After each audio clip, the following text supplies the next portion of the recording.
Salamat po, Ama naming Diyos, na makapangyarihan sa lahat. Dahil sa inyong dakilang biyaya at pag-ibig,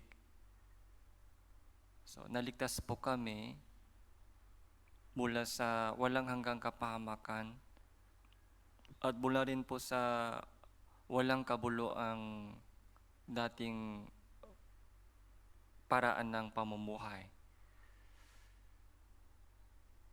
Hindi po namin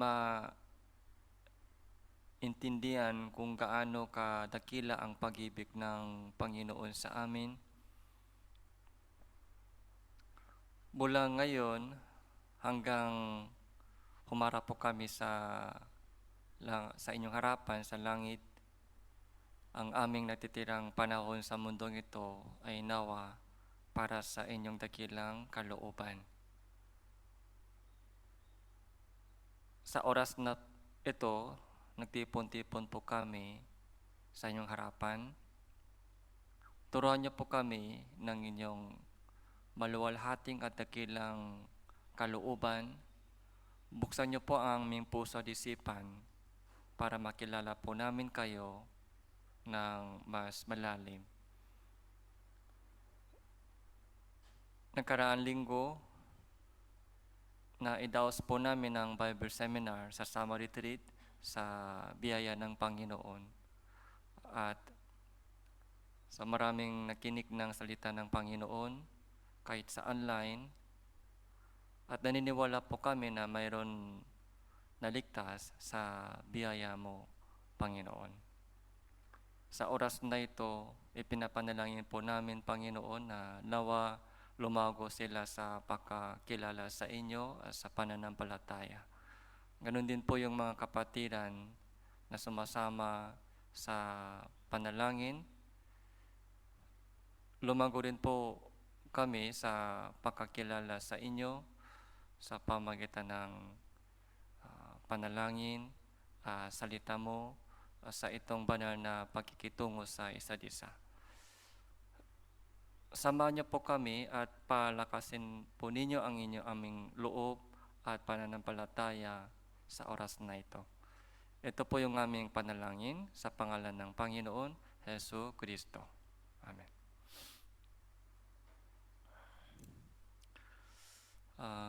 Buksan po natin ang ating mga Biblia. Juan chapter 6,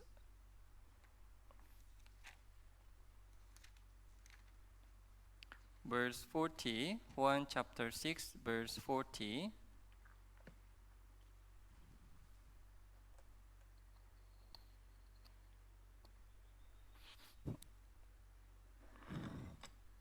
So, isang talata po, Juan chapter 6, verse 40.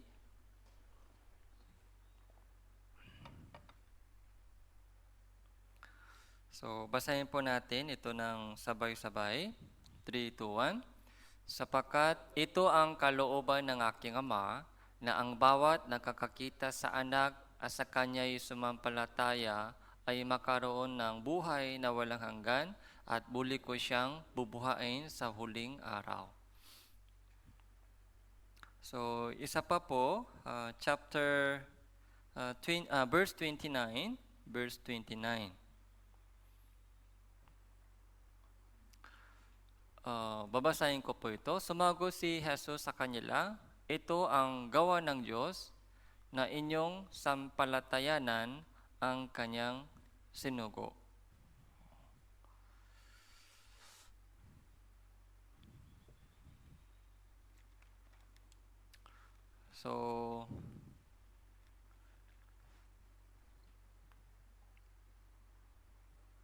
So nagkaraan linggo po, sa mahal na araw,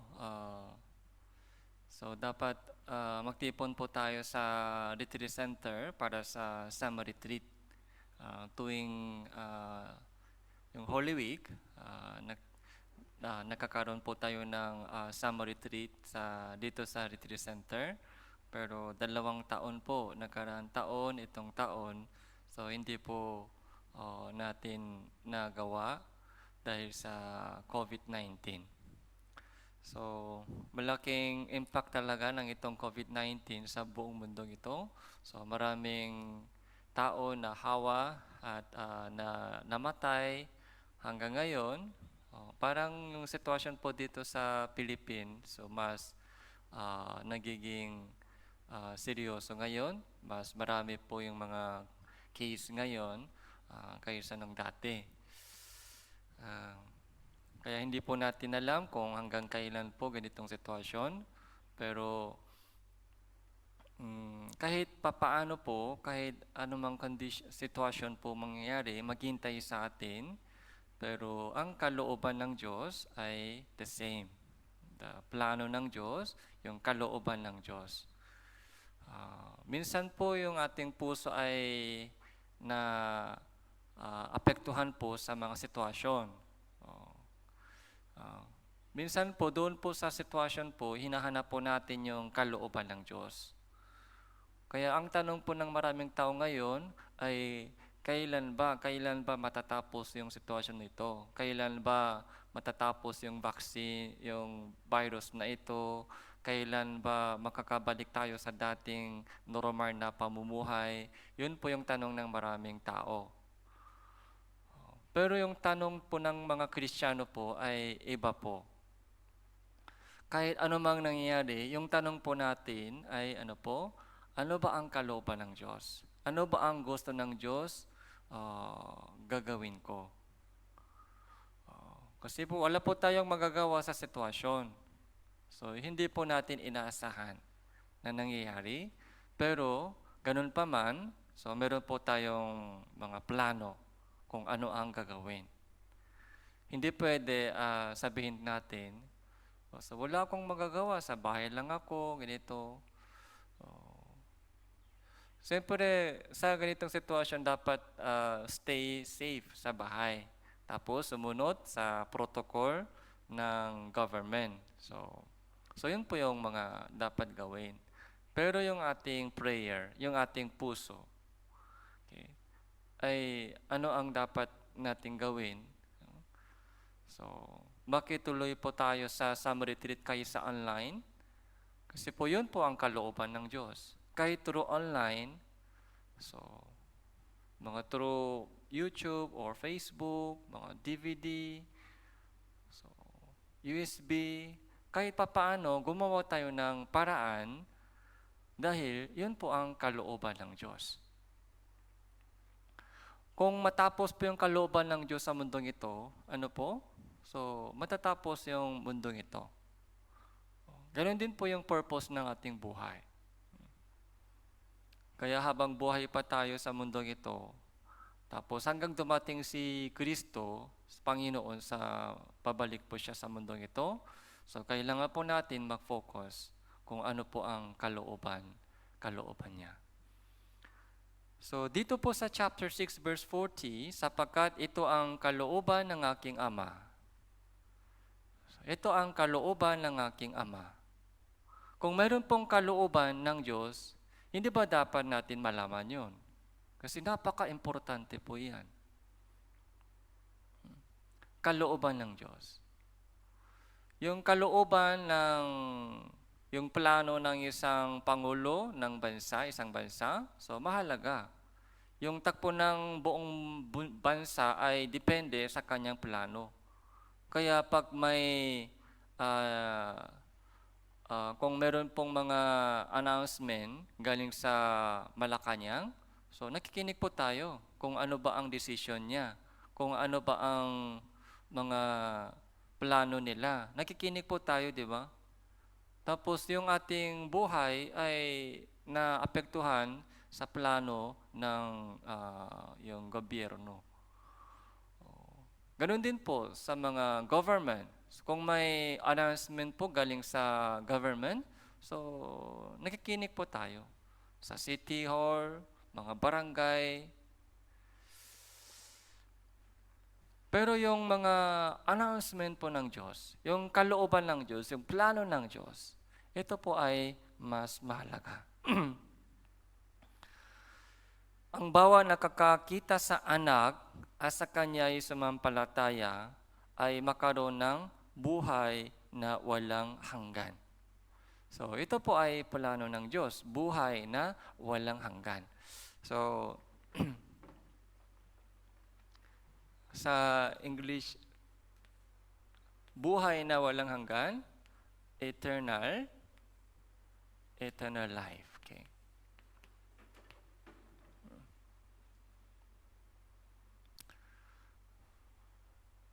So, dalawa po, ito po yung kalooban ng Diyos. Paano? Sa pamamagitan po ni Hesu Kristo. Jesus. So, ito po yung kalooban ng Diyos. So, bawat nakakakita sa Kanya, bawat nakakakita sa Kanya at sa Kanya ay sumasampalataya ay makaroon ng buhay na walang hanggan. Okay. So, ito po yung paraan. Okay. Si Jesus ay paraan, yung way. Sabi ni Jesus, I am the way, I am the truth, I am the life. So, way, si Jesus lamang po yung paraan. Walang ibang paraan. So, yun po ang kailangan po natin tandahan mabuti. Si Jesus lamang po is the way, is the truth, is the life. Ibang mga si Maria o ibang mga santo, hindi pwede sila maging paraan. Hindi pwede sila maging paraan ng eternal life. So, tandaan po natin mabuti. Si Jesus, siya lang po yung paraan. Okay. So, eternal life, ito po yung katangian ng Diyos. Bakit eternal? Dahil ang Diyos ay eternal.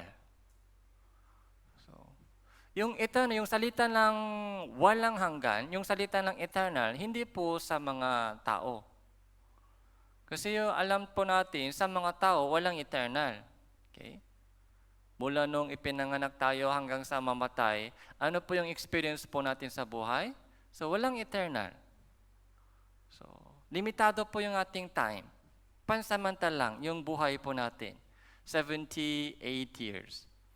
Yung tao po,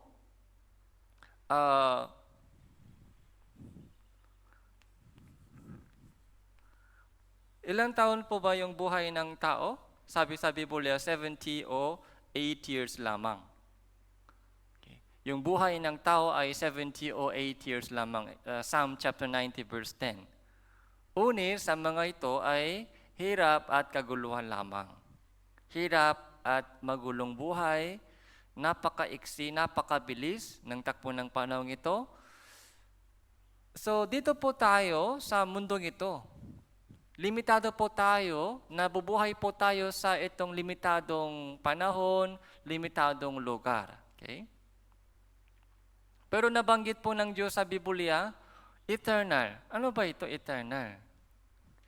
Parang sa ating konsepto lang meron, eternal. Sa dictionary lang meron, eternal. Pero sa realidad, parang walang eternal. Sa dictionary lang, sa konsepto lang ng tao. Okay? Yung honey, mahal kita forever. Okay? Pero mamatay tayo. Papaano magmamahal forever? Okay?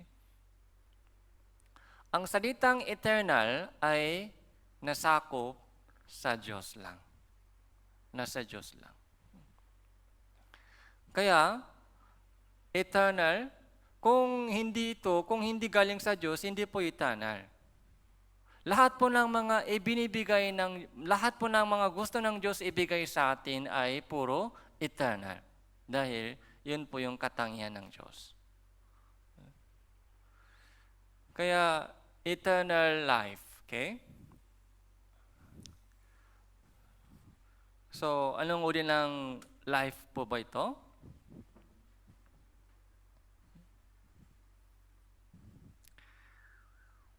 So, tingnan din po natin yung meaning ng yung buhay. Okay? Kung ano ba ang buhay. So chapter 6 po, the chapter 6.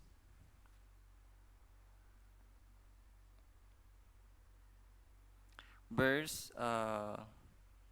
33, chapter 6, verse 33. Sapagkat ang tinapay ng Diyos ay ang bumababang mula sa langit at nagbibigay ng buhay sa salibutan. So, tinapay ng Diyos ay ang bumababa mula sa langit at nagbibigay ng buhay sa salibutan. Yung tinapay. So, di ba dito po sa John chapter 6, nakikita po natin yung mga isang malaking miracle. Di ba? Pinakain ni Jesus yung 5,000 tao sa pamamagitan ng 2 isda at 5 tinapay at busok na sila. Ang nangyari po kinabukasan, so nagtipon din po sila sa harap ni Jesus na umaasa na ganong mga miracle. Pero sa halip ng mga sa halip po ng mga ganong yung pagkain, so relief goods, okay? So nagturo si Jesus sa kanila tungkol sa buhay na walang hanggan. Okay? So ibang topic. So, kahapon, so busok po sila sa pagkain. Kayon po ang inaasa po nila, pero kinabukasan, yung pinaka-topic po ni Jesus ay tungkol sa buhay na walang hanggan. Makalangin na bagay. Hindi po makalupang bagay. Kaya makalangin na bagay, sabi ni Jesus, ako ang tinapay. Kaya dito po, nalilito po, naguguluhan yung mga tao. Anong ibig sabihin na siya ay daw tinapay? Pakain siya. Papaano natin siyang kakainin? Anong uri ng buhay na ito? Kasi sa konsepto po natin, para mabuhay, ano po yung kailangan? Yung pakain, tinapay, bigas, yun po yung kailangan para mabuhay. Pero sabi ni Jesus, hindi ang buhay. Hindi ang buhay. Yung tunay na buhay ay galing sa akin, sa pamamagitan ko. Anong uri ng buhay na ito? Parang ibang konsepto ng buhay. Iniisip po natin yung buhay ay sa loob ng katawan. Kung nasa katawan po tayo, sabi natin buhay pa. Pero kung lumabas na yung spirito sa labas ng katawan, anong tawag po natin yan? Patay na. Kung nasa labas ng katawan yung spirito, patay na. Kaya ang mahalaga po sa mga tao ay nasa katawan pa. Isang tao, yung spirito niya ay nasa labas ng katawan. Yun ang konsepto po nila, buhay at patay. Pero sa paningin ng Diyos, ano po? Yung mga nabubuhay ay hindi po na nasa katawan, kundi na kay Kristo. Yung mga nasa kay Kristo, sila po yung tinatawag na buhay.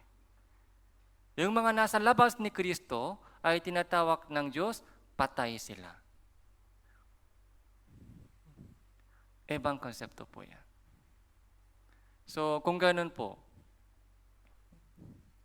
sa tingin po ng Diyos, sa daming mga tao sa mundong ito, konti lang talaga buhay.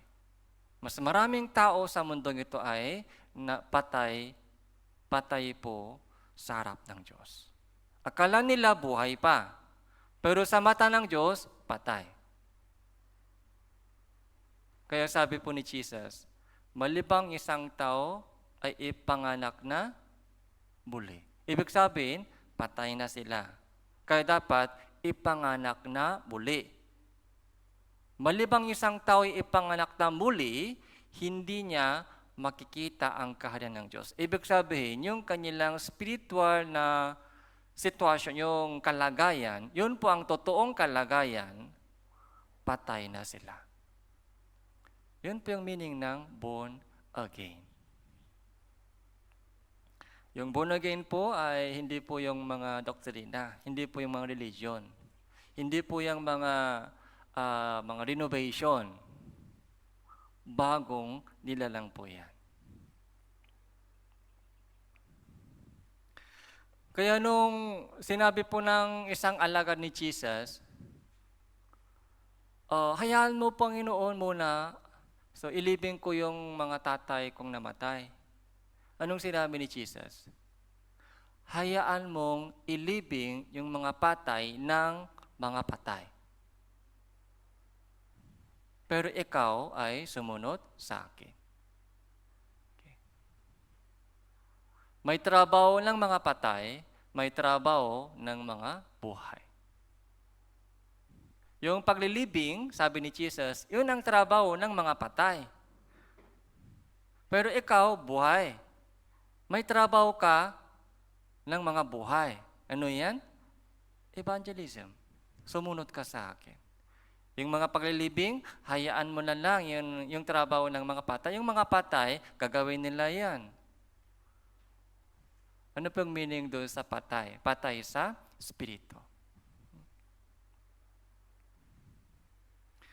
Verse 27,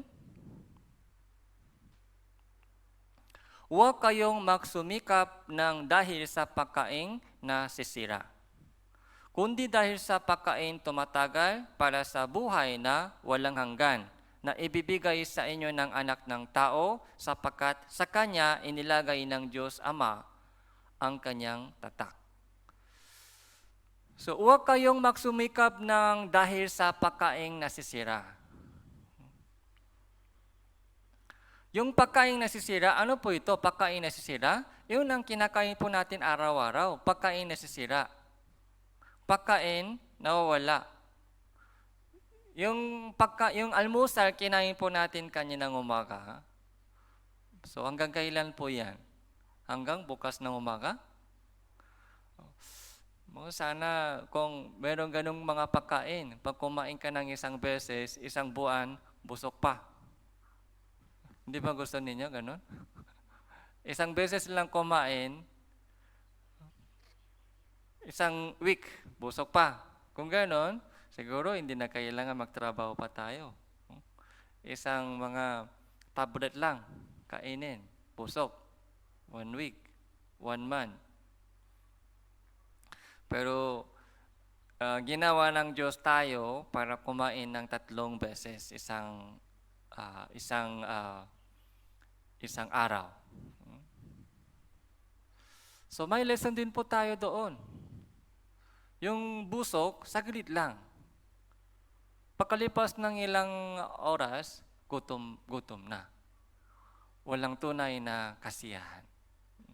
Gutom pa rin, kailangan pa rin magtrabaho, kailangan pa rin kumain. Yun po yung pagkain nasisira. Huwag kayong magsumikap ng dahil sa pagkain nasisira. Kasi ito po ay yung buhay ng maraming tao. Kundi dahil sa pagkain tumatagal. Pagkain tumatagal. Ito po yung hinanap po natin. Pagkain tumatagal. Hindi nasisira. Pagkain tumatagal para sa buhay na walang hanggan.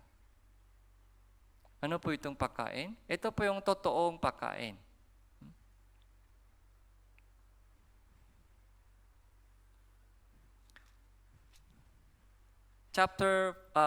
Verse 48.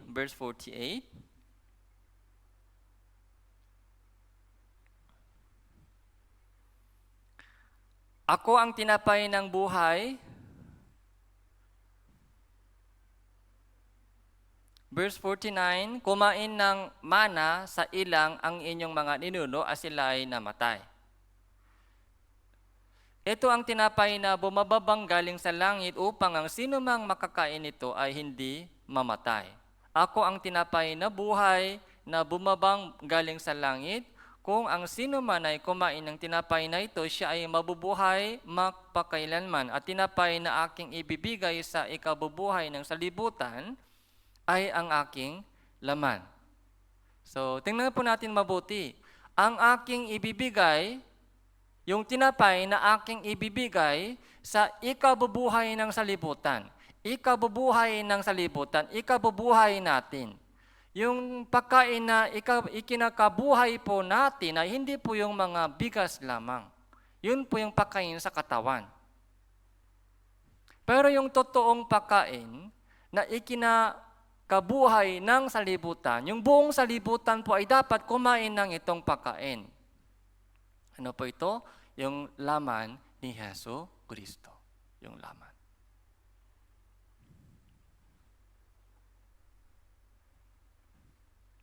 Verse, kaya nung narinig po ito ng mga Hudyo, hindi po nila naintindihan, ano ba yan? Paano natin siyang kakainin? Paano yung laman ng tao kakainin? Makakain? Okay. Natibo ba kami? Natibo? Kahit natibo po, hindi po sila kumakain. Mayroon pong ganun mga natibo sa ibang bansa. Hanggang ngayon, kinakain po nila yung tao. Kaya yung mga Hudyo po, verse 52, kaya't ang mga Hudyo ay talo-talo na sinasabi, paano maipapakain sa atin ng taong ito ang kanyang laman?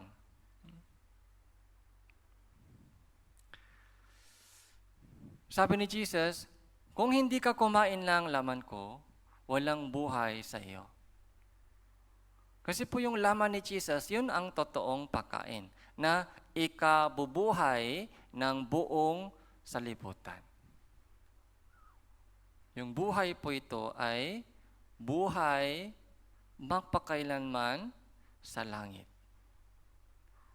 Ito po yung mga parang restoration sa Diyos. Restoration sa Diyos. Ang Diyos po ay yung pinanggalingan po ng lahat ng buhay. Yung buhay na Diyos. Lahat po ng mga tao ay galing sa Kanya. Nilikha ng Diyos ang tao ayon sa Kanyang larawan. Pero mula nung nakasala si Adan sa si Eva, naputol na po yung relasyon, parang brown out, nasa brown out tayo. Walang kuryente. So patay po tayo sa spirito. Wala ng connection, wala ng fellowship sa Diyos. Wala ng relation sa Diyos. Kaya, tingnan po natin yung takbo ng buhay ng mga tao ngayon. Kawawa po yung kanilang buhay. Nasa kadiliman po sila, walang pag-asa. Lalo na po sa ating panahon, takot na takot po sila sa mga virus na ito. Okay. Kahit noon pa, wala pang virus, nahirapan po sila sa mahirap na buhay nila sa mundong ito. Nabibigatan, araw-araw.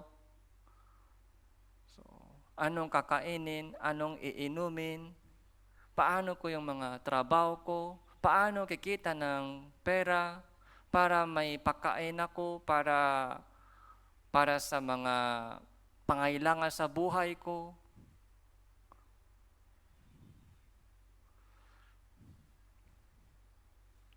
Habang buhay pa tayo po, so hindi din po tayong libre sa ganong mga sitwasyon. So, nagpapasako pa rin po tayo sa ganong mga sitwasyon. Pero, nung nakilala po natin si God, na lumikha sa mundong ito, na may purpose, kung ano ang kalooban niya, will niya, yung purpose niya sa creation, sa aking buhay, kung ano ang ginawa ni Jesus para sa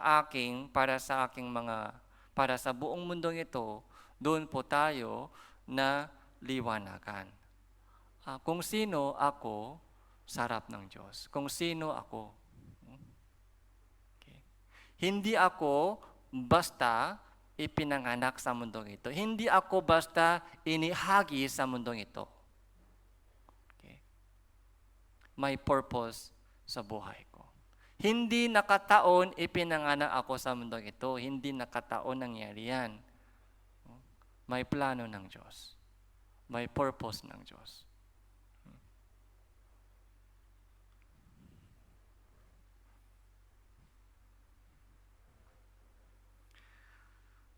Verse 60 po, nang ito ay marinig ng marami sa kanyang mga alagad, sila ay nagsabi, mahirap ang pananalitang ito, sino ang may kayang makinig nito? Mahirap maintindihan. Mahirap mauunawaan. Okay?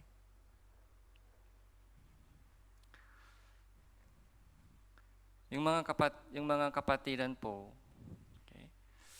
di ba, last Sunday po, last Lord's Day, ano po yung topic po natin? Yung mga blessing na nakasulat sa Revelation. Hindi pa tapos natin yan. Kalahati lang tinapos po. Pero ngayon po, para sa mga bagong naligtas. Tapos next Sunday po, tuloy-tuloy po tayo sa mga remaining topic ng blessing sa Revelation. Ano po yung pinag-usapan po natin last Lord's Day? Mapapalad yung mga bumabasa at nakikinig at tumutupad ng salita ng Diyos. Kung naintindihan po natin ang salita ng Diyos, so blessing po yan. Sabi po nila, ano ito, mahirap, hindi naintindihan. Kahit nakikinig po sila ng words of God, direct galing kay Jesus, si Jesus mismo nagturo sa kanila. So, nakinig po sila direct galing kay Jesus. Pero anong sabi nila? Mahirap.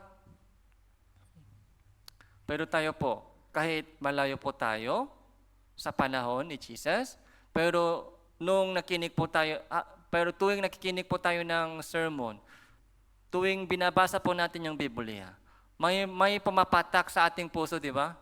May pumapatak sa ating puso, may pumapasok sa ating isip. Meron po tayong naintindihan. Ganito pala. Blessing po yan, napakalaking blessing. Tapos, umiinit yung ating puso. Tuwing binabasa po natin yung Bible, mga nakikinig po tayo ng sermon, so umiinit po yung gumigising po yung ating spirito, so nagliliyap yung puso, may panibagong willing, desire. Sige, eto gusto kong gagawin. Susunod ako. Gusto ko sana gamitin ng Diyos para sa kanyang maluwalhating gawain. May panibagong desire. Yung mga kasalanan na ikinahihiya ko ay gusto kong itapon. Sana lumago ako sa pananampalataya at pagkakilala sa Panginoon. Sana lumapit ako sa Kanya. Yun pong mga desire, pangnanasa ng Holy Spirit ay kumikilos sa ating puso. Malaking blessing po yan. Maraming ibang tao, wala po ganyan.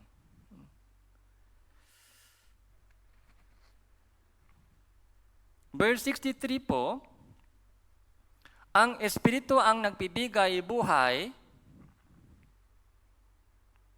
ang laman ay walang anuman pakinabang. So, Espiritu ang nagbibigay buhay.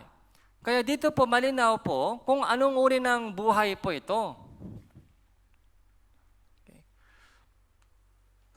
Eternal life, sabi po ni Jesus, eternal life, pero yung buhay na ito, hindi po ito sa laman. Okay. Hindi po ito sa laman. Ito po yung mga buhay sa ating spiritual life.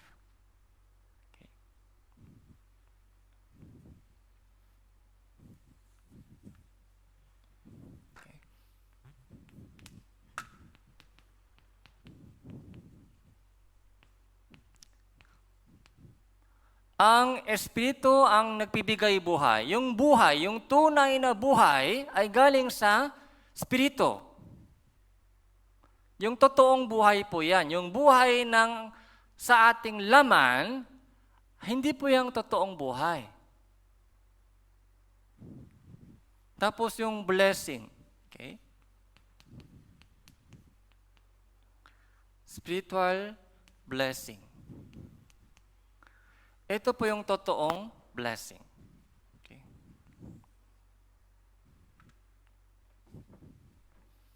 So, verse 63, ang Espiritu ang nagbibigay buhay, ang laman ay walang anumang pakinabang. Ang mga salitang sinasabi ko sa inyo ay Espiritu at buhay. Yung salitang sinabi ko sa inyo, yun ay Espiritu at buhay. Yung salita ng Diyos. Salita. Ano pong ibig sabihin ng salita? Okay. Salita. Okay. May ibig sabihin, di ba? May kalooban po doon sa salita. Walang salita na walang meaning. Sa lahat ng salita, may meaning, may purpose, may kalooban ng Diyos. Okay. May kalooban.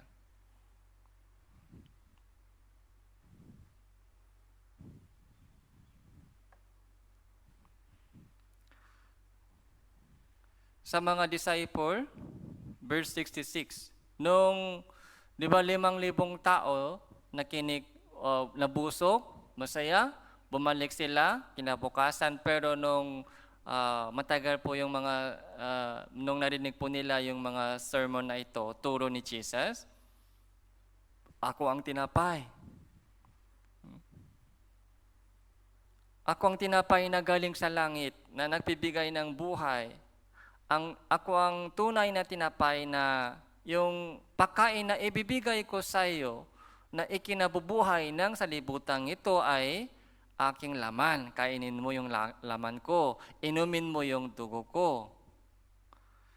So, hindi po nila naintindihan, umuwi sila. Umuwi. Ilan po ba natitira? Verse 66. Dahil dito marami sa kanyang mga alagad tumalikod at hindi na sumama sa kanya. Kaya sinabi ni Jesus, 12, ibig din ba ninyong umalis?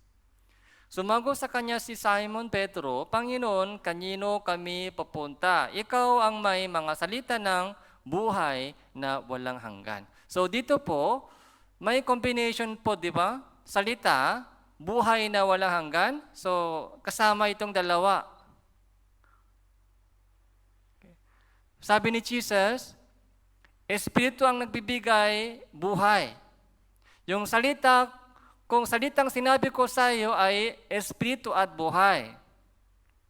Kaya doon po napansin po ng mga 12 disciple, yung buhay na walang hanggan ay galing sa kanyang salita. Kaya hindi po sila umalis. Sa simula ay ang salita, at ang salita ay kasama ng Diyos, at ang salita ay Diyos.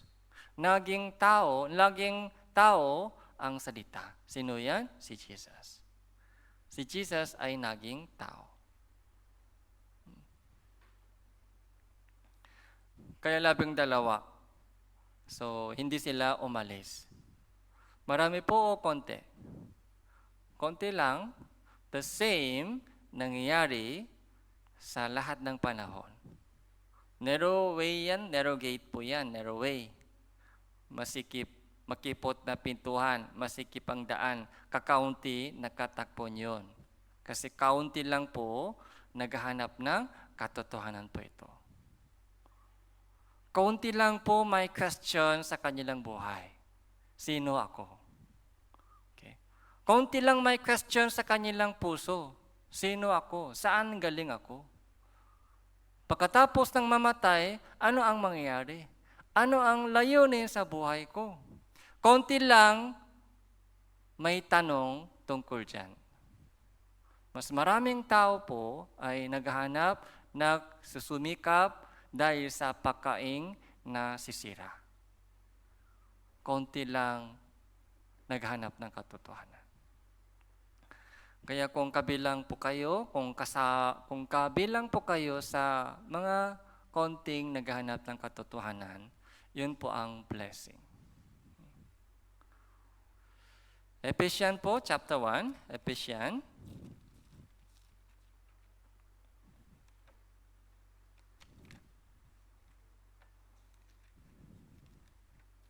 Ephesians chapter 1, verse 3.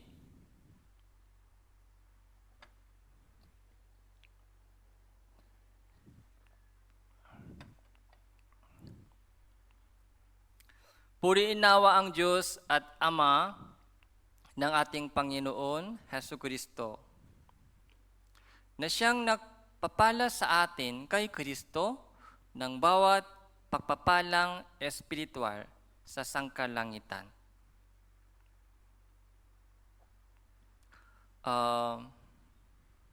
So dito po nakikita po natin yung pagpapala. So purihin nawa ang Diyos at Ama ng ating Panginoon Hesukristo na siyang nagpapala sa atin kay Kristo. Anong pagpapala? Bawat pagpapalang espiritual sa sangkalangitan. Espiritual pagpapala sa sangkalangitan. Yung totoong blessing po ay galing sa langit. Kalooban ng Diyos sa langit ay meron na. Mula nung creation, mula nung nilikha ng Diyos ang mundong ito, meron po siyang plano. Meron po siyang plano, kalooban, yung will. Purpose. Nasa kanyang puso. Yun po ang nangyayari ngayon sa lupang ito. Okay. Yun po yung panalangin po ni Hesukristo. Ang kalooban mo, nawa, dumating sa lupa. Kalooban mo, nawa, ay mangyari sa lupa. Nasa puso ng Diyos, may kalooban na. Yung plano na. Yun po ang nangyayari sa itong history.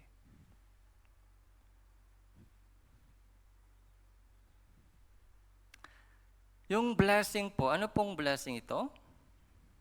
Verse 4 hanggang 6 po. Babasahin ko po ng daan-daan. So, pakisundan niyo po ako. Ayon sa pagkapili niya sa atin sa Kanya, bago itinaktak ang salibutan, upang tayo'y maging banal at walang dungis sa harapan niya sa pag-ibig. Tayo'y itinalaga sa pakukupkop upang maging kanyang mga anak sa pamamagitan ni Hesukristo ayon sa kabutihan ng kanyang kalooban. Kalooban, so itinalaga, itinatak, so pakapili.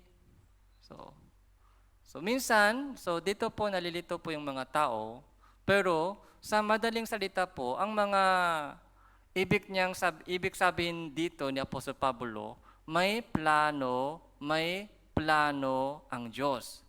Magmula sa creation. Ano po yung plano niya? Salvation. Okay. Yung mga anak niya, okay? Yung paghahanda ng mga anak ng Diyos para sa langit. Yun po yung plano ng Diyos.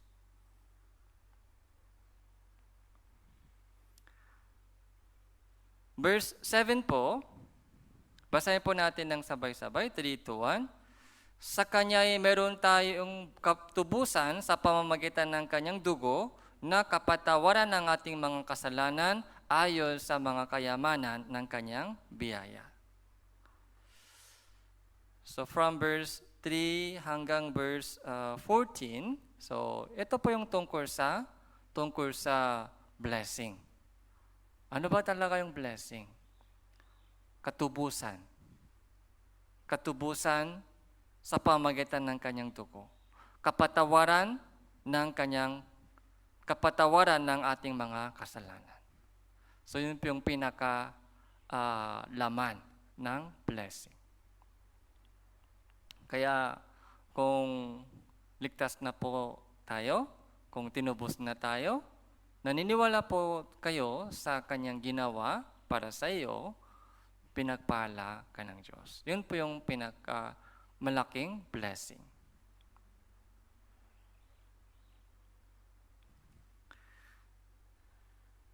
So chapter 2 verse 8.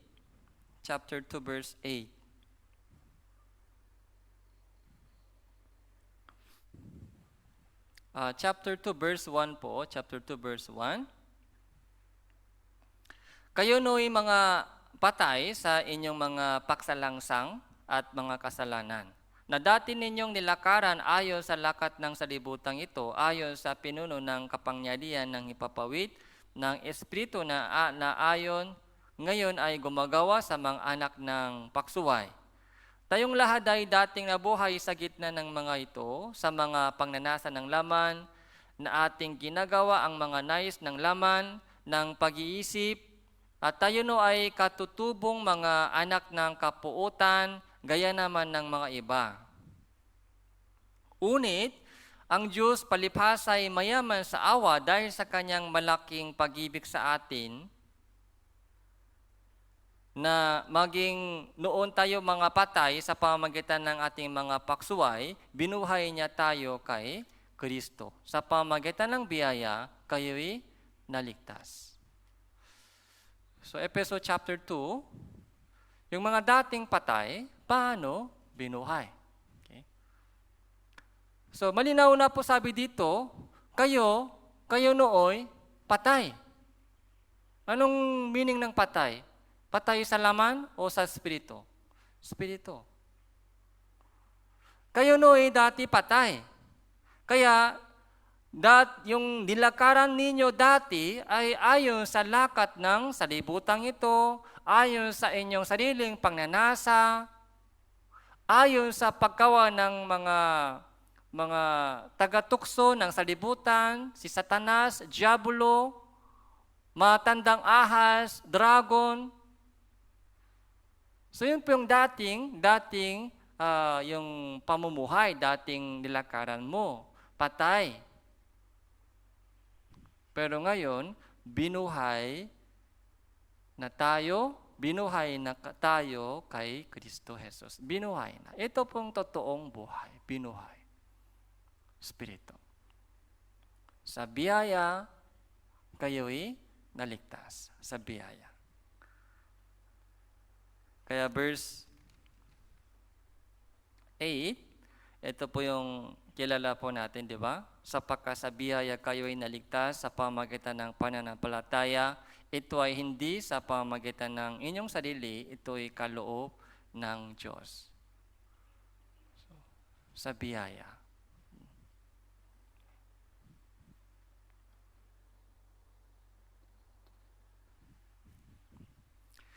So, konting ipapaliwanag ko saglit.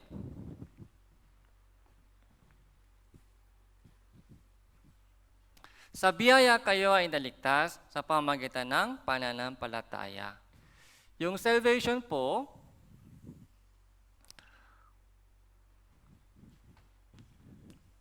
so kailangan po by grace through faith. Yun po yung napaka-importante sa salvation. Yung salvation, sa biyaya kayo'y naligtas sa pamamagitan ng pananampalataya. Yung biyaya, so ano po yung meaning ng biyaya? So sa awa ng Diyos, so buhay pa ako. So sa awa ng Diyos, ayos naman yung pamumuhay ko. Sa biyaya ng Diyos, maayos naman po yung mga takbo ng yung business, yung negosyo ko. Sa biyaya ng Diyos, malakas pa ako. So yan po yung mga isang maliit na bahagi ng salita ng biyaya. Yung biyaya, okay, ay ganito po yung meaning ng biyaya. Yung biyaya, hindi ako karapat-dapat sa langit. Dapat mapunta ako sa impyerno. Dahil ako ang gumawa ng maraming kasalanan. Hindi ako karapat-dapat sa langit. Pero bakit makakapunta ako sa langit? Hindi dahil sa aking sariling katuwiran. Hindi dahil sa mga mabubuting gawang ginawa ko. Wala. Okay. Isa akong masamang tao na hiwalay sa langit. Okay. Lahat ng mga Di ba? Alam po natin, kilala po natin yung ating sarili, di ba? Kilala po natin yung ating sarili. Yung yung prayer, nakasulat sa Lucas chapter 18, dalawang prayer. Panalangin po ni Pariseo, panalangin po ng tax collector. Okay? So, napakagandang halimbawa po yan. Para malaman po natin kung ano ang biyaya. Yung panalangin po ng Pariseo, ano po yung panalangin po niya? Alam po natin, itinaas niya yung kanyang kamay. Tapos sabi niya, pinasasalamatan kita, Panginoon, dahil hindi ako gaya ng iba. Mataas po siya. Sa isip ng Pariseo, karapat-dapat ako sa iyo. Hindi ako gaya ng itong tax collector. Grabe, yung ginagawa nila, hindi ako ganyan. Hindi ako katulad ng ibang tao, iba ako. Kaya karapat-dapat ako sa langit. Yun po yung nasa isip, nasa utak ng Pariseo. Bakit po ganyan? Dahil si Pariseo, sobrang sigasik. Sobrang sigasik po siya. Masipag, maraming alam, kaya pagdating sa mga sigasig, hindi po siya talo kanino man. 2 beses nag-ayuno, yung fasting. 2 beses, 1 linggo. Hindi po madaling gawin yan. Tapos, mga tithes and offerings, mga ikasampung bahagi ng kinikita, ibinibigay. Hindi po madaling gawin yan. Maraming mga ordinaryong tao ay talo sa kanya kay Pariseo. Si Pariseo po, dahil sa kanyang mga sigasig, mga sipag, tumataas yung puso niya. Ipinagmamalaki niya yung sarili. Ganito ako, Panginoon, salamat po. Sa awa ng Diyos, ganito ako.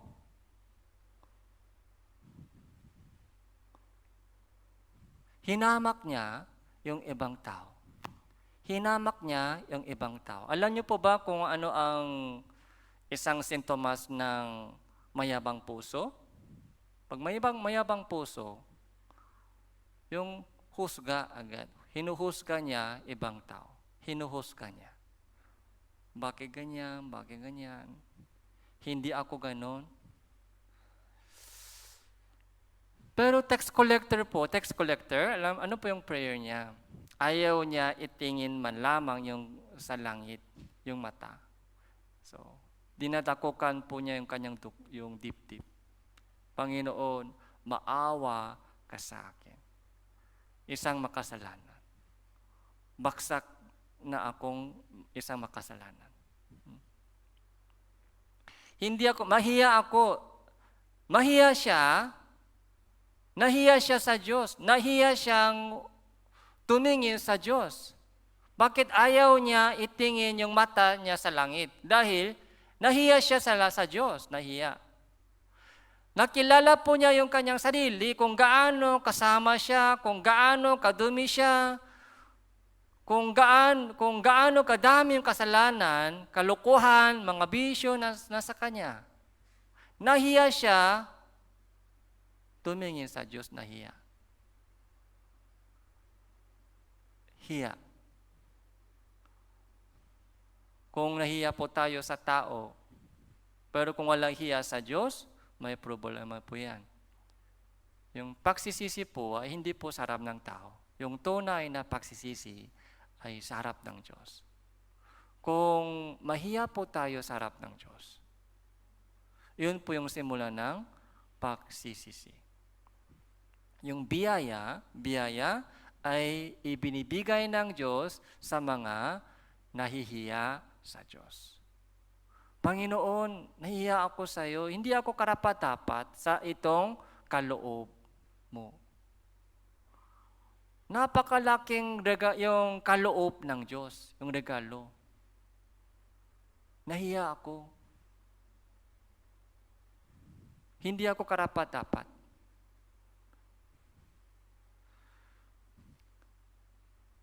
yung biyaya, grace, ay nangyari doon sa cross. Yung biyaya ng Diyos ay nangyari doon sa cross. Ano po yung meaning? Pag sabi nating biyaya, may condition. Yung biyaya, unconditional. Unconditional.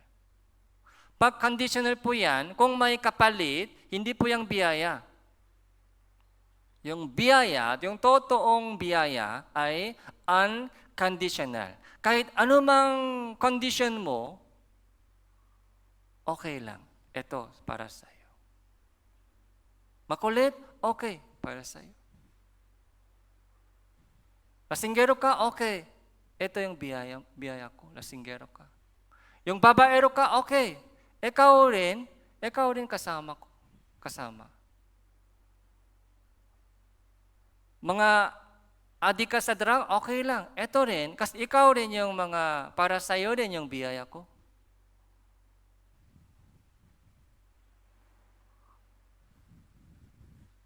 Wala kang pakialam sa mga makalangit sa salvation?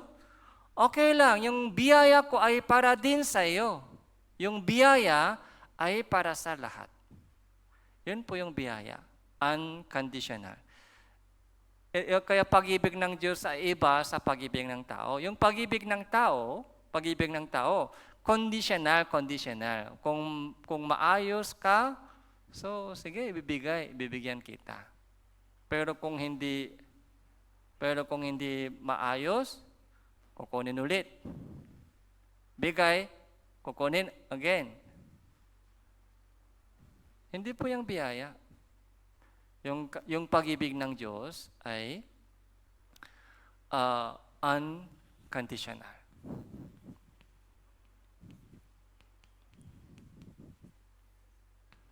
Tapos, yung pag-ibig ng Diyos, yung biyaya, eternal. So, kanina po, sinabi ko sa iyo, yung eternal po ay sa Diyos lang, eternal. Hindi po ito pwede masabi ng tao. Okay? Eternal love. Unconditional love. Kaya, tingnan po natin yung kamatayan si Jesus. Okay? Yung dugo ni Jesus, para kanino? Yung kamatayan po ni Jesus para kanino? Para sa lahat. Para sa lahat. So, Tito, pumunta po tayo sa Tito.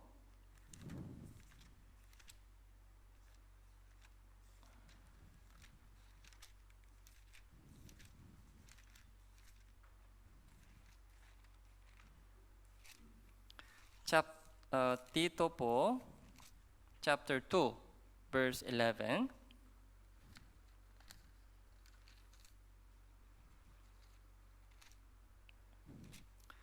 Tito chapter 2, verse 11, sapagkat nagpakita ang biyaya ng Diyos na nagdadala ng kaligtasan sa lahat ng tao. Biyaya ng Diyos ay nagdadala ng kaligtasan, kanino po? Sa mga ilan lang? Sa mga mabubuting tao lang? Hindi po, sa lahat ng tao. Yung biyaya, kaligtasan, yung biyaya po ay para sa lahat. Ibig sabihin, unconditional po yan, unconditional. Para sa lahat ng mga tao. Biyaya. Yan po yung pag-ibig ng Diyos. Kaya nung namatay si Jesus, hindi lamang po yung kasalanan ng mga mababait. Pati lahat ng mga tao, yung kasalanan ng buong salibutan, okay? Narito ang korodero ng Diyos na nag-aalis ng kasalanan ng salibutan. Siya ay kabayaran ng ating mga kasalanan. Hindi lamang para sa atin, kundi para din sa buong salibutan. Siya ay nasugatan dahil sa ating mga pagsuway. Siya ay binukpok dahil sa ating mga kasamaan. Ipinataw sa Kanya ang parusa para sa ating kapayapaan. sa pamamagitan ng kanyang mga latay, gumaling tayo. Noong namatay si Jesus, wala pa tayo sa mundong ito, di ba? Wala pa tayo. Pero namatay siya. Dumanak na yung kanyang dugo. So, doon po, natubos na lahat ng kasalanan ko. Doon po, napatawat na lahat ng kasalanan ko. Doon po, natubos na, nabayaran na lahat ng kasalanan ko. So, biyaya po ay natupad, nangyari doon sa cross ni Jesucristo. Biyaya. Chapter 3, verse 4.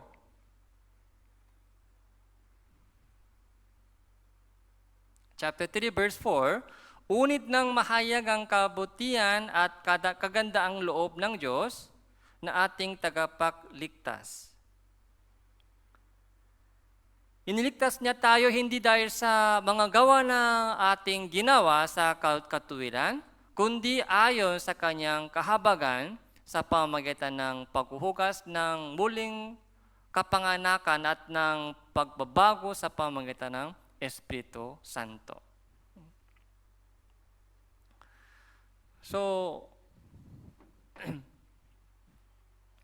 yung biyaya po ay natupa sa dito. Yung redemption po. Ito redemption.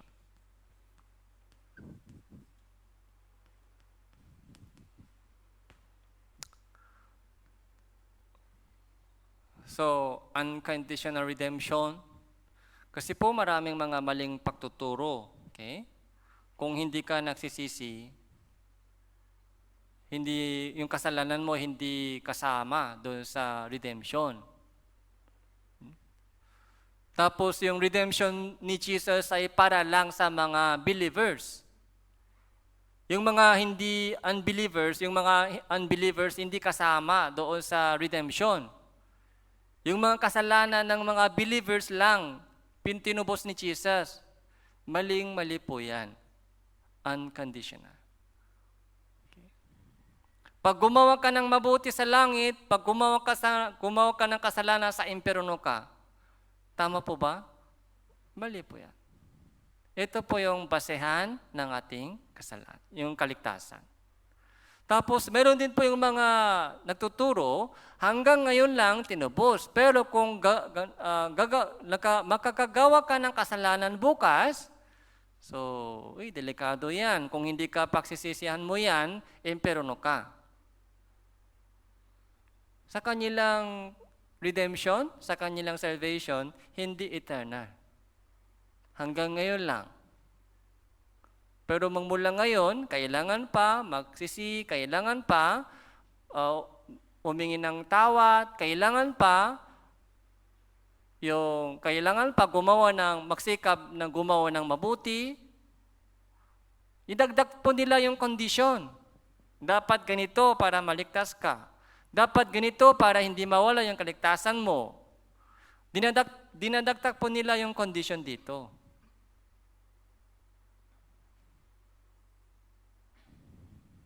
Tapos binabawas po nila yung mga validation hanggang ngayon lang, hanggang ganito lang. Pero yung validation po ng salvation, redemption, eternal warranty. Eternal warranty. Pero mag-ingat po tayo dito. Okay? Dito po tayo. So ngayon, 2021. Okay?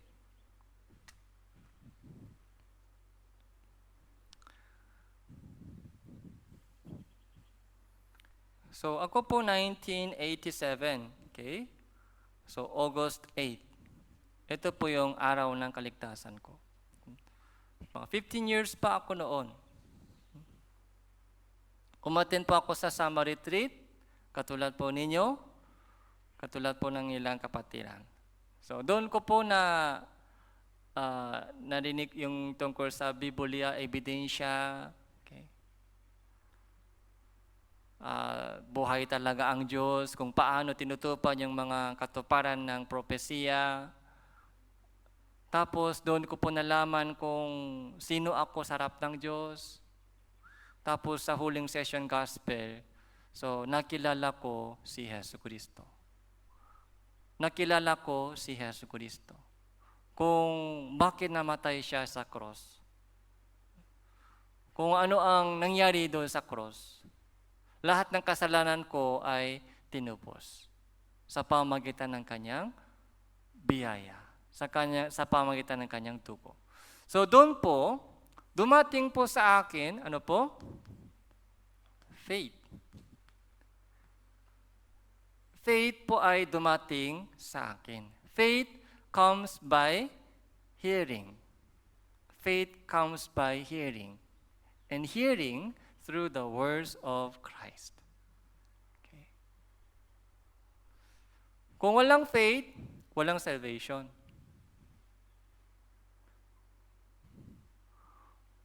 Pero yung mga pinaniniwalaan, ano ba ang pinaniniwalaan? Yun po yung mahalagang tanong. Ano ang laman ng faith mo? Baka mali yung faith mo, baka mali yung laman.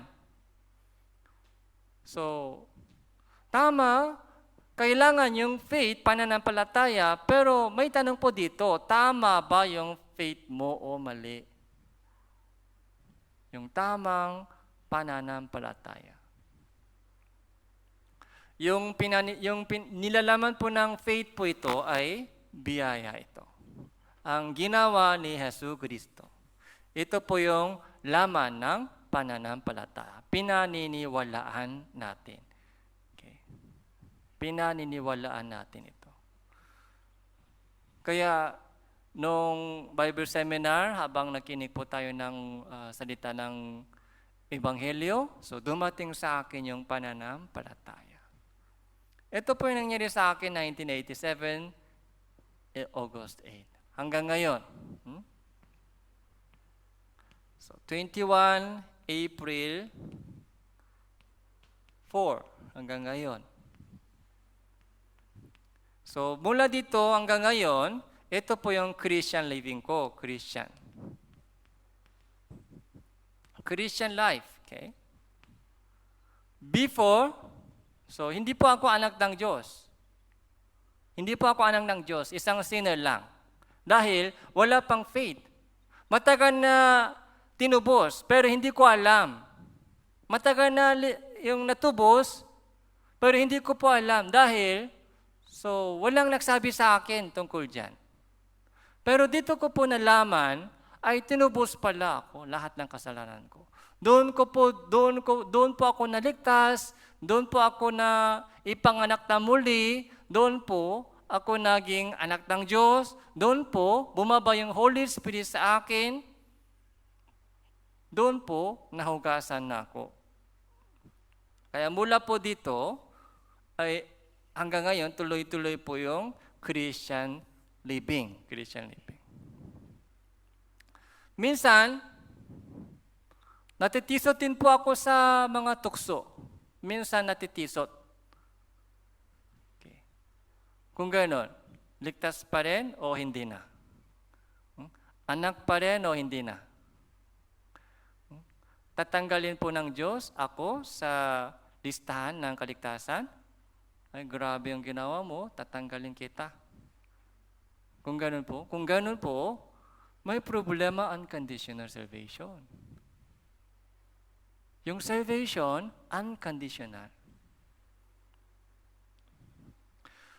Ang mahalaga po dito, kahit minsan natitisot po ako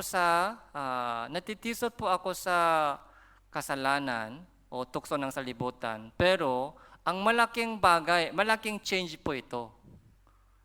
Hindi na ako masaya sa kaligtasan.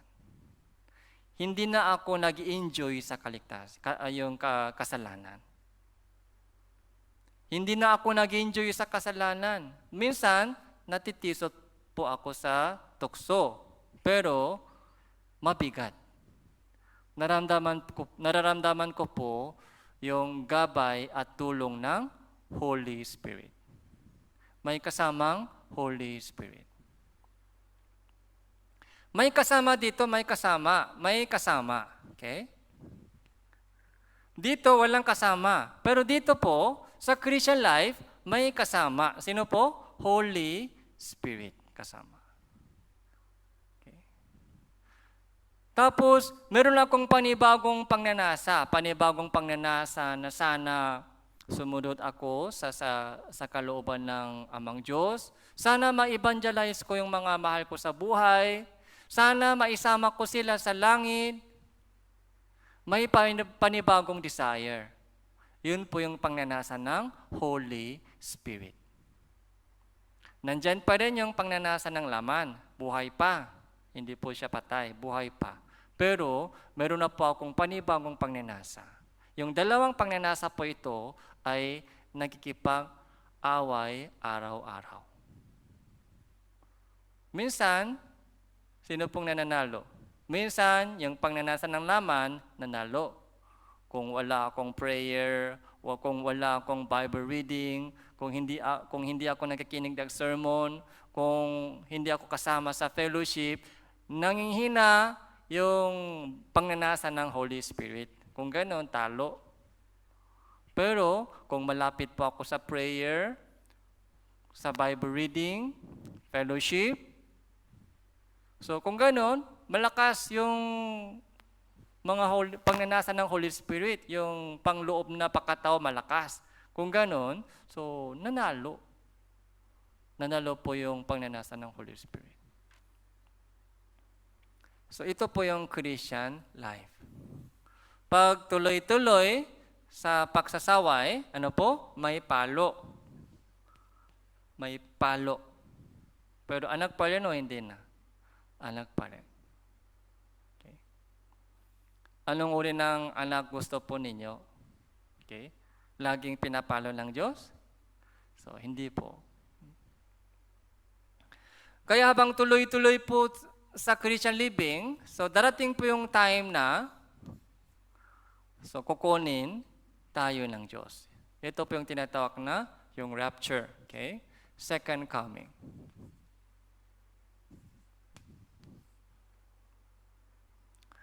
So, dito po, ito po yung salvation of our spirit.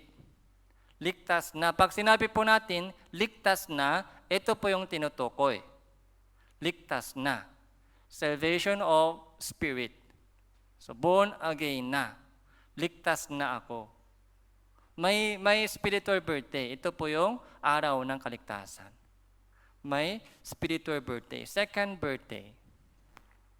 Na-born again ako noon, ganitong picture. Naligtas ako noon, ganitong picture. Dito po, dumating po yung pananampalataya tungkol sa biyaya ng Diyos, redemption, biyaya.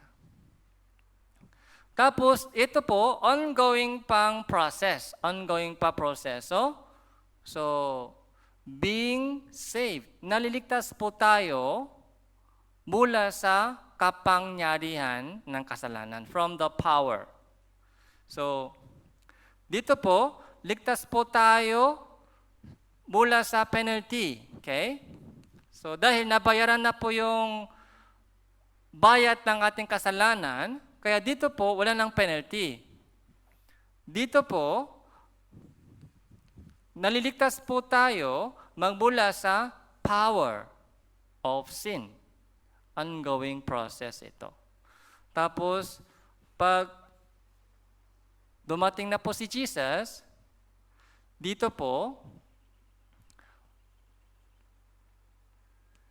wala na pong kasamang kasalanan po dito.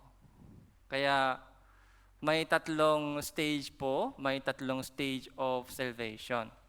Naligtas po ako sa kapahamakan o kapayaran ng kasalanan dito. Pero habang buhay pa tayo sa mundong ito bilang isang Kristiyano, so araw-araw dapat labanan po natin yung power of kasalanan, power of sin.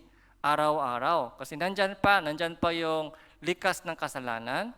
Kaya araw-araw, kailangan po natin labanan yung kasalanan. Sa mundong ito, yung pangnanasa ng laman, power.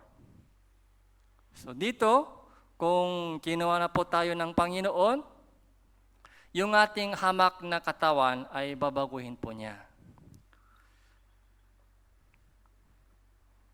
Philippians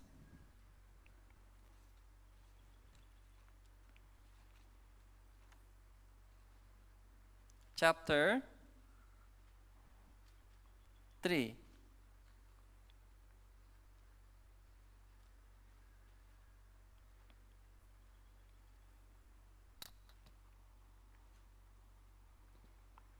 Chapter 3 verse 19 po, Philippians chapter 3 verse 19. Ang kanilang kahihinatnan ay kapahamakan, ang kanilang tiyan ang kanilang Diyos, at ang kanilang kahihiyan ang kanilang kapurian, na nakatuon ang isip sa mga bagay na makalupa. Verse 20 po, sapagkat ang ating mamamayan ay nasa langit, mula roon, hinihintay naman natin ang tagapagligtas, ang Panginoon Jesucristo, na siyang magpabago ng ating hamak na katawan upang maging katulad ng katawan ng kanyang kaluwalhatian, ayon sa kapangyarihan na kumikilo sa kanya upang maipailalim sa kanyang sarili ang lahat ng mga bagay. So ito po ay mangyayari sa second coming of Jesus. Babaguhin po niya yung ating hamak na katawan. Babaguhin po niya yung ating hamak na katawan. Yung katawan po natin sa lupa, hamak na katawan. Hindi po ito, hindi ganito po sa langit tayo. Kung ganito po sa langit tayo, so sana yung cancel na lang yung salvation. Pag ganito po sa langit tayo, tuloy-tuloy. Kasi hindi ito perfecto. Pero babaguhin po ng Diyos tayo yung ating katawan, katulad ng maluwalhating katawan ni Jesus. Resurrection po ito. So,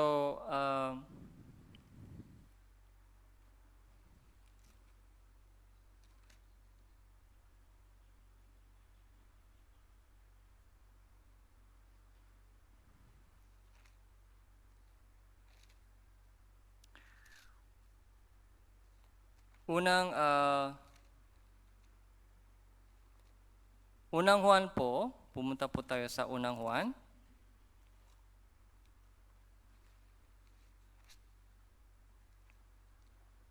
Chapter 3.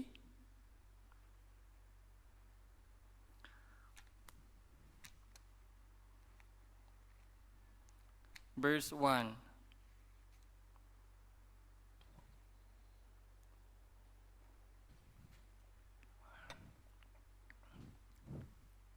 Unang Juan chapter 3 verse 1. Masdan ninyo kung anong uri ng pag-ibig ang ipinakaloob sa atin ng Ama, upang tayo'y matawag na mga anak ng Diyos. At tayo'y gayon nga. Dahil dito, hindi tayo nakikilala ng salibutan, sapagkat siya ay hindi nakilala nito.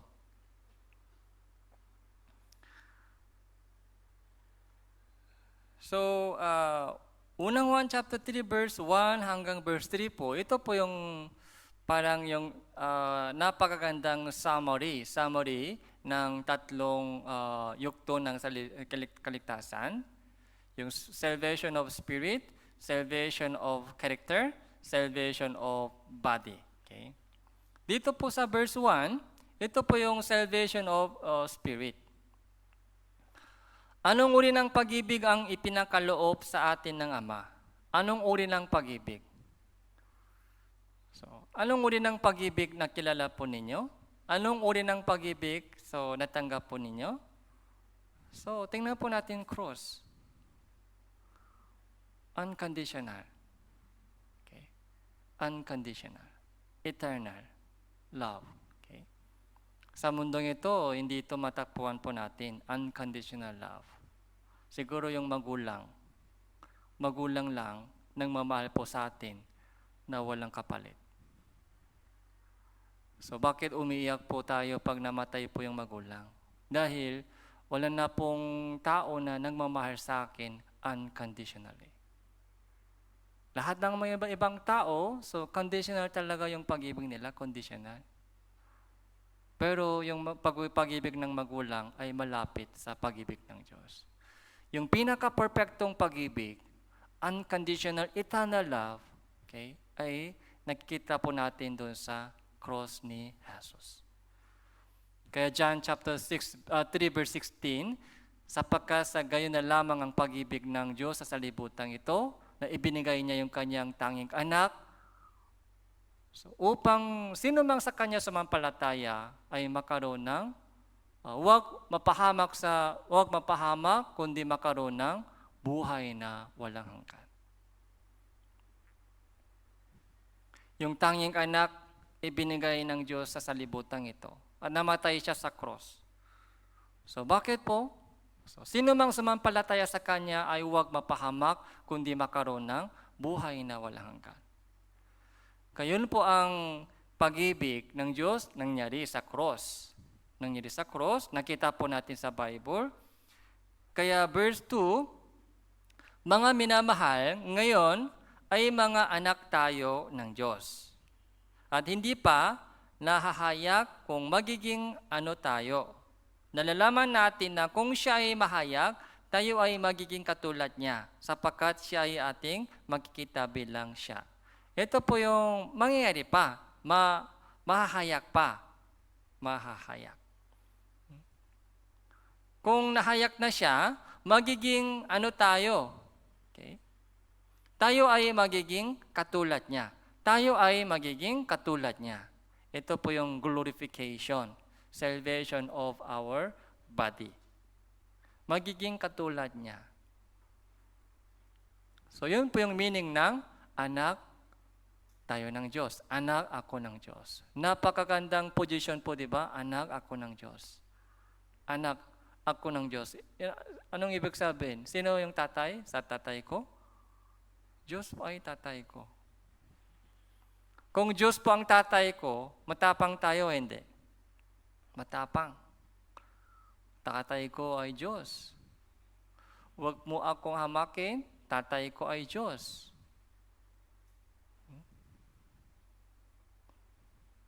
Kahit walang pera sa bulsa, matapang tayo. Tatay ako ng Diyos. Alam niya kung anong kinakailangan ko. Alam niya na kung anong kailangan ko bago pa ako humingi sa Kanya. Tatay siya, tatay siya. Kaya tinatawag po natin siya Ama. Kahit papaano, di ba yung tatay, yung mga tatay dito, kahit papaano gumagawa kayo ng paraan para sa anak ninyo, di ba? May tatay ba nagsasabi sa anak, ikaw ang bahala, anak? Wala pong ganong tatay. Ako ang bahala. Okay. Kahit anumang sitwasyon, gumagawa ng paraan. Gagawa ko ng paraan. Huwag kang mag-alala. Bahala ako. Ako ang bahala. Huwag kang mag-alala. Gagawa ko ng paraan. Yun ang puso ng tatay. Meron po tayong tatay. Anak tayo ng Diyos. Ito po yung future, di ba? Maging future. So, magiging katulad niya tayo. Verse 3, basahin po natin ito. At sino mang may ganitong pag-asa sa kanya ay naglilinis sa kanyang sarili, gaya naman niyang malinis. Sino mang may ganitong pag-asa sa kanya ay naglilinis sa kanyang sarili, so ito po yung mga holy life. Naglilinis ng sarili. Bakit naglilinis ng sarili? Para sa fellowship. Kasi yung fellowship, pagsasama po ng Diyos sa atin, yun po yung pinaka-purpose, fellowship. Sabi ng Diyos, iniligtas kita para manirahan ako sa iyo at lalakad ako sa gitna mo, sa inyo. Mag-fellowship. Sasamahan kita.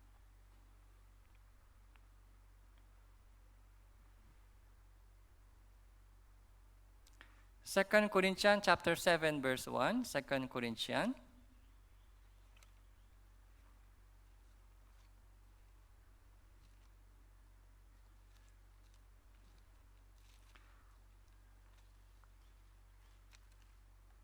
Second Corinthians chapter 7 verse 1.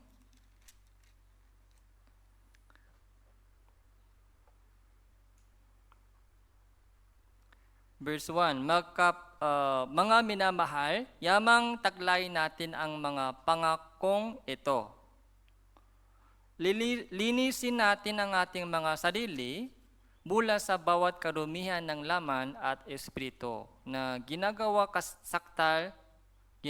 saktal ang kabanalan sa pagtatakot sa Diyos. So, the same verse po ito. Okay? Linisin natin ang ating sarili. Yamang taglay natin ang mga pangakong ito. Anong pangakong ito? Nakikita po natin yung pangako doon sa chapter 6 verse 18.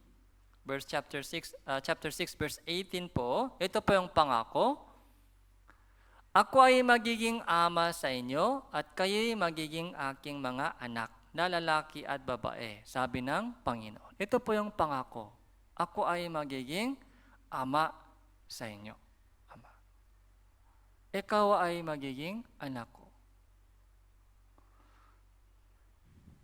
Nung ligtas po tayo, naging anak tayo ng Diyos.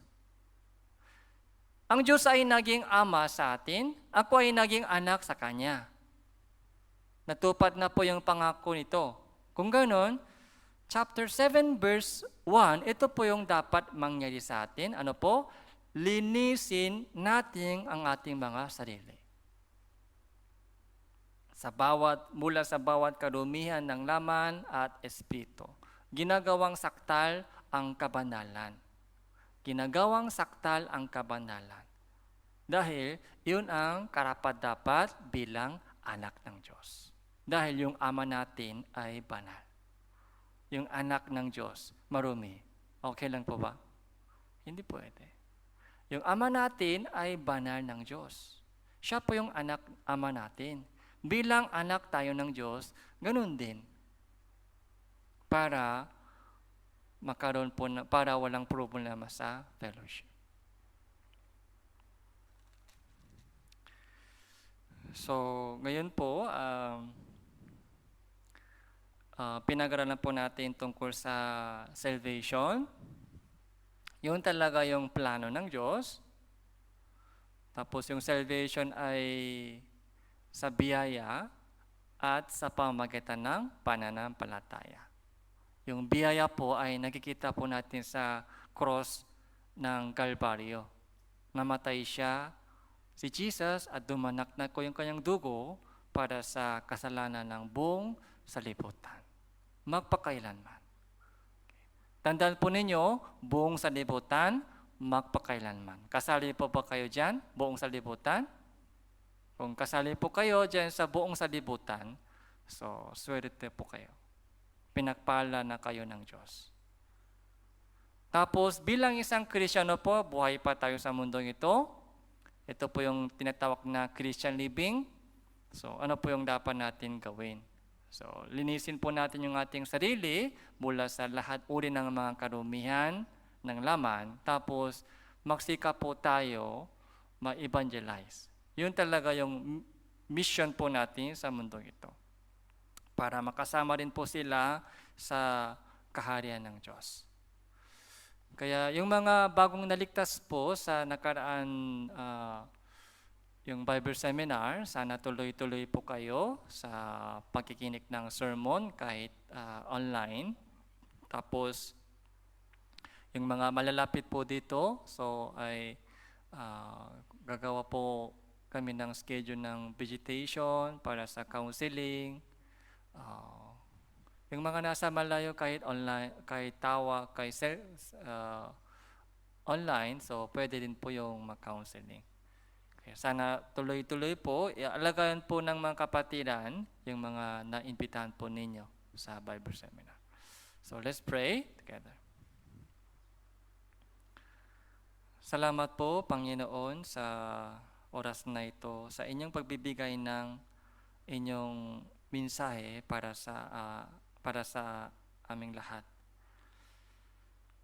Iniligtas niyo po kami mula sa walang hanggang kapahamakan patungo sa maluwalhating karangalan sa langit. Buksan niyo po ang aming spiritual na mata upang makakita po kami ng kami kung gaano kadakila ang biyayang ito na ipinakaloob niyo po sa amin. Ipinapanalangin po namin, Panginoon, yung mga bagong naligtas sa nakaraan summer retreat.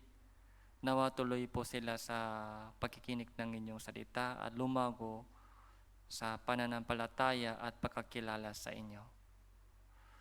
Alam po ninyo, Panginoon, kung sino-sino na nahihirapan at dumadaan sa iba't ibang uri ng pagsubok sa itong panahon.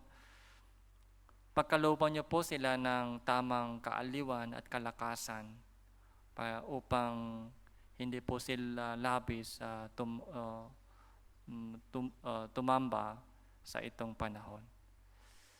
Ito po yung aming panalangin sa pangalan ng Panginoon Hesus Kristo. Amen.